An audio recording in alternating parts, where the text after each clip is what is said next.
once we get that right, which is for me the most important thing, that they have, first of all, respect. The second one is commitment. The third one, passion. Those three ingredients are non-negotiable.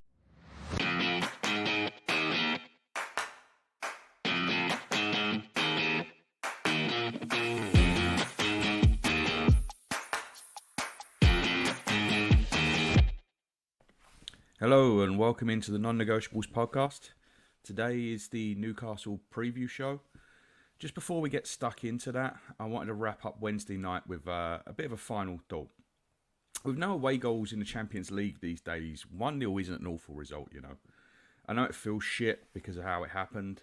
I know 0-0 would definitely have been better, but honestly, you've got to feel confident we're going to beat them by more than 2 at home.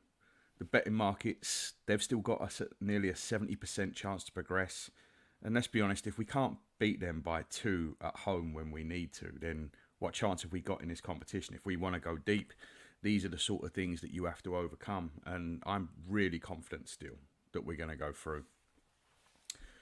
All right, enough of that and on to the task in hand. And it's Newcastle at home tomorrow night. If you're watching in black and white, you might actually think it's Porto with all the rolling around and time wasting they're going to do. But I can assure you it's definitely Geordie Arabia that we're playing. This fixture's had some extra spice on it for the last few years. I'm not really sure why, to be quite honest with you. I don't know if it's because of our defeat up there when we collapsed a couple of years back. I don't know if it's because they've joined the ranks of the financially doped, trying to end football as we know it and turn it into a game of richest shake wins. I don't know if it's because of how they behaved at ours last season in that 0-0 with all the time wasting and the rolling around. That was the game, I think, where it really kind of come to the fore for everybody, not just for us, about the time wasting in the game and how something had to be done about it. But I know it definitely started way before we were robbed at St James's Park earlier on this season with a goal where the ball was out, the guy was offside, and it was a foul on Gabriel. And of course, Bruno Guimaraes, who should have been sent off for elbowing Jorginho in the head, and Joe Linton, who made about 14 fouls worthy of a book in that game. But it started before that. I don't really care too much about Newcastle, or I didn't. I now cannot stand them because of the Geordie Arabia thing. Financial doping is a problem. It's been a scourge on the game really since Roman Abramovich started it all in 2004. It just destroys the game basically. But whatever it is, this is a game under the lights. Should give the crowd a bit of an edge. Hopefully it will lift the players after Wednesday. I don't think the players are actually going to need lifting all that much. This group just isn't the sort that needs that. I know they do feed off of the crowd, and we are an emotional bunch, basically. But I think the determination to right wrongs has been obvious in this team for the last 2 years. So I don't think they're gonna be downtrodden or anything like that. But a night game under the lights at the Emirates against opposition we really don't like should definitely pump up the atmosphere a bit. So we come into this game off the back of 5 straight league wins. We've got to make it 6 because as it stands, we are 5 points behind Liverpool. We do have a game in hand and this is it. We simply have to cut the lead to 2 points. We cannot allow this lead to get more than a game. That Christmas period we had was so bad, it stuck us behind the 8 ball. And I think all these games are crucial, but the home games especially, we absolutely have to win these games. For the team news, Vieira was on the bench in Portugal, so fully expect him to be in the squad again. Partey's been training with the team. He could be close. Gabriel Jesus is close. Zinchenko is definitely out. And Tomiyasu and Timber are definitely out. Arteta actually touched on the injuries a little bit at his press conference today. He was asked about Partey and he said, let's see, we have another session today. Obviously, he's been out for many, many months now, and we need to really nail the timing when he has enough in the tank to compete. But I think he's very close. That's definitely a positive. It seems like maybe he will be on the bench. I don't think he's going to get thrown straight into the starting lineup, but it's definitely a positive to hear at least somebody coming back. With the other injured players, he said, it's the same with Gabby as well. He's done a few things. Alex is not far at all, and Tomiyasu still has a little bit more to do. He also touched a little bit on Jurriën Timber, who is obviously the long-term absentee. He said, "I really hope so." He's when asked if he was gonna, when asked on Jurriën Timber, the long-term absentee, if he was going to play again this season, he said, "I really hope so. He's doing really well. He's been around some players on the pitch, and we're going to start to do some bits with us over the next week or so. Then we need to see how that evolves, his confidence levels, his fitness levels, and hopefully then the answer is yes." The confidence levels is interesting because if you remember when Hector Bellerin was coming back off of his long-term injury, he actually did a series for Arsenal.com where they tracked his recovery. And he said that one of the biggest bits for him was actually mental. It was getting back in amongst the game and that first tackle and really trusting your body. And I think we underestimate that sometimes as fans of how much faith these guys have to have in their body to be able to twist, to be able to turn, to be able to go at full strength, to be able to go into these tackles. If psychologically you're not there, you can't play. And I think everyone thinking Timber's going to be rushing back this week, next week and stuff, it's not just physical, there's a mental aspect to this too. And that's the reason why basically that's not going to happen. It's going to be a long-term thing with Timber. If we see him this season, I think it's going to be as substitute appearances. I don't think you're going to be seeing him thrown into high-pressure situations. I don't think he's going to be thrown into big games from the start. It really is just a case of Timber of getting him ready to start next season, not this season. Newcastle had some injury news as well this week. Isaac and Willock are coming back. I think Isaac is going to start. Willock will likely be on the bench. Those two are actually two of the most palatable players. Of course, they've got the immensely dislikable bunch: Kieran Trippier, Dan Burn, Miggy Almiron, Anthony Gordon, and then King Cunt himself, Bruno Guimaraes, will be frying his elbows all over the pitch. All told for Newcastle, I think it's been a bit of a disappointing season. They've slipped back to what's probably their true position really for this squad, of 8th. They hit a hot streak last season, obviously, and ended up somehow finishing 4th. I think this is a true reflection of who they are. They've still got a long way to go. Obviously, they've got the Kingdom of Saudi Arabia throwing public money at them. But for right now, this squad, this is pretty much what they are. There's been a lot of debate amongst their own fans about the future of Beheady Howe. Be lovely, wouldn't it, to hammer a nail in that coffin? I cannot stand Beheady Howe.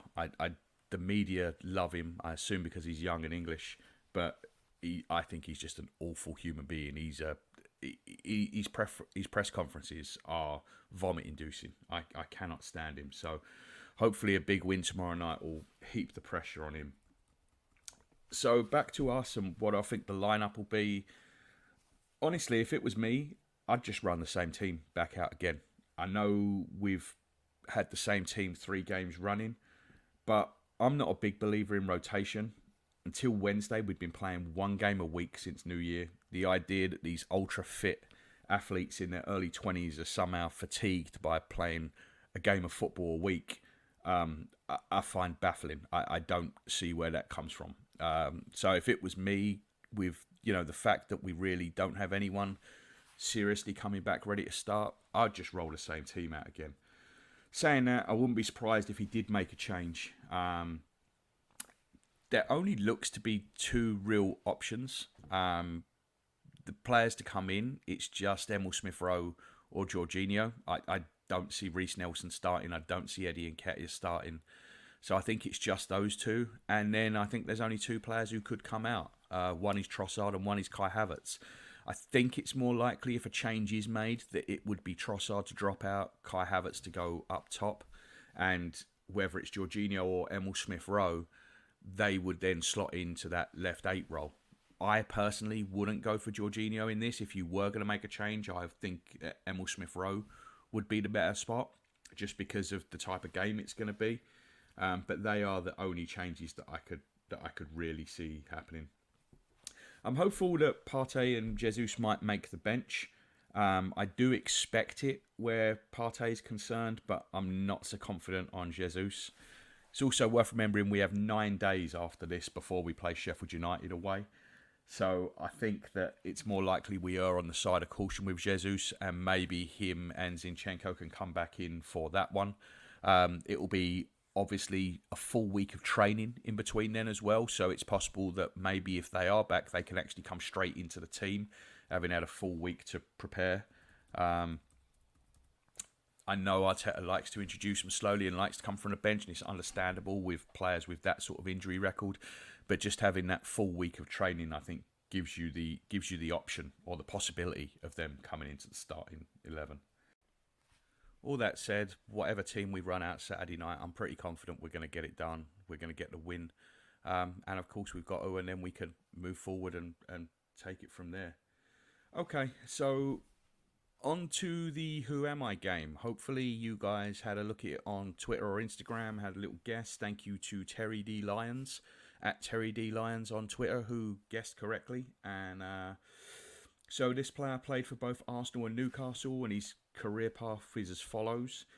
Started at Crystal Palace, moved to Arsenal and played 314 league games. Left for Newcastle, where he appeared 20 times, and then went on to play for Queen's Park Rangers, Coventry, Everton, Brentford and Watford.